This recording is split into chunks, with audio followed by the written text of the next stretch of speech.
নমস্কার, আমি ডক্টর সুভাষিস দেবনাথ। আজকে আপনাদের কাছে একটা পেশেন্টকে আমি দেখাচ্ছি।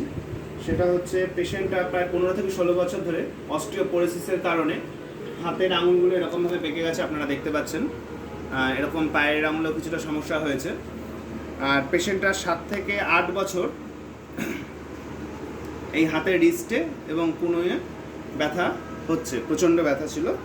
তো আমরা আকুপাংচার ট্রিটমেন্টের মাধ্যমে এই ব্যথাগুলো অনেকটাই কমিয়ে দিয়েছি এবং মাসালে একটা ওনার এই পাইপ মাসালের ট্রিটমেন্ট চলছে, আকুপাংচারের মাধ্যমে ট্রিটমেন্ট হচ্ছে, আপনারা দেখতে পাচ্ছেন।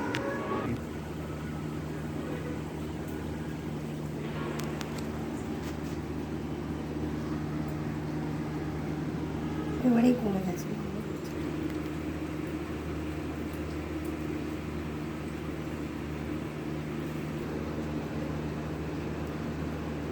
ওই মাংসটার ওইখান দিয়ে নিচে দিয়ে